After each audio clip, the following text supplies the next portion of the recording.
Hi guys, welcome back to my channel. ఈరోజు మన ఇంట్లో నా స్టైల్లో super tasty chicken dum biryani prepare చేద్దాం. రెస్టారెంట్ స్టైల్ టేస్ట్ని ఇంట్లో ఈజీగా ఎలా ప్రిపేర్ చేయాలో స్టెప్ బై స్టెప్ చూపిస్తాను. కాబట్టి వీడియోని లాస్ట్ వరకు స్కిప్ చేయకుండా చూడండి. చికెన్ దమ్ బిర్యానీకి మెయిన్ ఇంగ్రీడియంట్ ఏంటంటే ఫ్రైడ్ ఆనియన్స్ అని చెప్తాను నేనైతే. మనం ఎంత వీలైతే అంత చిన్నగా అంటే సన్నగా కట్ చేసుకోవాలన్నమాట. అప్పుడే టేస్ట్ అనేది బాగా వస్తుంది. మన దగ్గర ఉన్న ఇంగ్రీడియంట్స్ అయితే నేను ముందే ప్రిపేర్ చేసుకుని పెట్టుకున్నాను. ఫస్ట్ చికెన్ ని క్లీన్ గా వాష్ చేసి బౌల్ లో అయితే వేసుకోవాలి. ముందుగా నేనైతే అల్లం వెల్లుల్లి పేస్ట్ అండ్ చిల్లీ పేస్ట్, ఇక్కడ నేను ఇంట్లో ప్రిపేర్ చేసిన గరం మసాలా 1 టీ స్పూన్ వేసాను. అండ్ ధనియా పౌడర్ కూడా ఇంట్లోనే చేశాను. అండ్ 1 స్పూన్ చిల్లీ పౌడర్ మీకు కావాల్సినంత వేసుకుని, సాల్ట్ కూడా టేస్ట్ కి తగినంత వేసుకోవాలి. మనకి మెయిన్ ఇంగ్రీడియంట్ ఏంటంటే ఫ్రైడ్ ఆనియన్స్ అన్నమాట. సో మనకు కావాల్సినంత వేసుకోవచ్చు.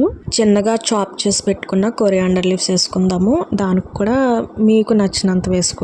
కర్రీ లీవ్స్ కూడా వేస్తున్నాను. ఇది వేస్తే స్మెల్ చాలా బాగా వస్తుంది అనమాట. లాస్ట్ గా పెరుగు యాడ్ చేశాను. ఇది వేయడం వల్ల ఒకవేళ మసాలా ఎక్కువ అయితే కనుక ఇది సెట్ చేసేస్తుంది. నేను ఇక్కడ ఆయిల్ వేయడం చూపించలేదు గైస్. నేను ఫ్రైడ్ ఆనియన్స్ చేశాను కదా, ఆ మిగిలిపోయిన ఆయిల్ ఇందులో అయితే యాడ్ చేశాను. దీనివల్ల జ్యూసీగా వస్తుంది టెక్స్చర్ అనేది. ఈ మ్యారినేషన్ మొత్తం 30 మినిట్స్ అయితే మనం పక్కన పెట్టాలి. నెక్స్ట్ బాస్మతి రైస్ అయితే తీసుకున్నాను గైస్. ఇక్కడ ఒక టిప్ చెప్తాను చూడండి. మనం ఎప్పుడు బాస్మతి రైస్ తీసుకోవాలన్నా సరే పాత బియ్యం, కొత్త బియ్యం అని ఉంటాయి, పచ్చి బియ్యం అని కూడా అంటారు.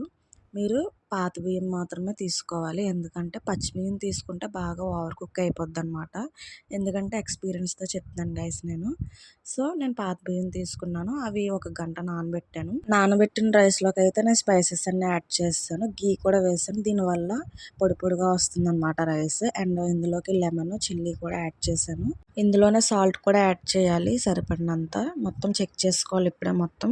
సాల్ట్ వల్ల కూడా టేస్ట్ అనేది రైస్కి సెట్ అవుతుంది గైస్. నేను ముందే చికెన్ అయితే స్టవ్ మీద పెట్టేశాను. ఓవర్ కుక్ అవ్వకూడదు, జస్ట్ 50% అనమాట. అండ్ రైస్ కూడా నేను పక్కన పెట్టేశాను. ఇది కూడా జస్ట్ 70% కుక్ అయితే సరిపోతుంది. చూడండి, ఇలా పట్టుకుంటే సగం విరిగేలా ఉండాలన్నమాట. ఇప్పుడు మెయిన్ ప్రాసెస్లోకి అయితే వెళ్దాం గైస్. ఫస్ట్ చికెన్ వేసుకోవాలి. తర్వాత 70% కుక్ చేసిన బాస్మతి రైస్ని అయితే ఒక లేయర్గా వేయాలి. ఇప్పుడు మనం ముందుగా ప్రిపేర్ చేసుకున్న ఫ్రైడ్ ఆనియన్స్ వేసుకోవాలి.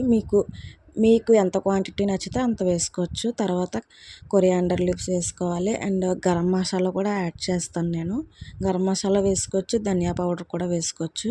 తర్వాత గీ అనేది యాడ్ చేయాలి గైస్, ఎందుకంటే దీనివల్ల టేస్ట్ అనేది చాలా బాగా వస్తుంది. ఇక్కడ నేను సెకండ్ లేయర్ కూడా వేస్తున్నాను. ఫస్ట్ చికెన్ కర్రీ వేయాలి, దాని తర్వాత రైస్ కూడా సెట్ చేసేయాలి. వేసి సేమ్ ఇందాక ఫస్ట్ లేయర్ వేసాం కదా, సేమ్ అదే ప్రాసెస్ అనమాట. ఫ్రైడ్ ఆనియన్స్, మీ దగ్గర మింట్ లీవ్స్ ఉంటే అవి కూడా యాడ్ చేయండి.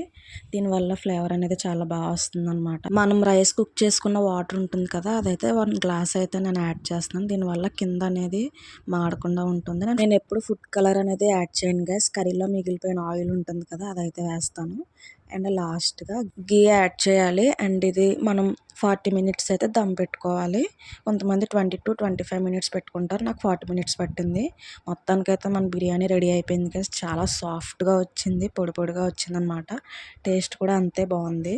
మీరు కూడా ఒకసారి ఇలా ట్రై చేయండి. నేను చెప్పిన విధంగా ఎలా వచ్చిందో కూడా కామెంట్స్లో చెప్పండి. వీడియో నచ్చితే లైక్ చేయండి, మీ ఫ్రెండ్స్ కూడా షేర్ చేయండి. ఇలాంటి మరెన్నో వీడియోస్ కోసం మన ఛానల్ అయితే సబ్స్క్రైబ్ చేసుకోండి. అండ్ బెల్ ఐకాన్ అయితే ప్రెస్ చేసుకోవడం మర్చిపోవద్దు. మళ్ళీ ఇంకో మంచి వీడియోతో అయితే కలుద్దాం గైస్. Until then bye.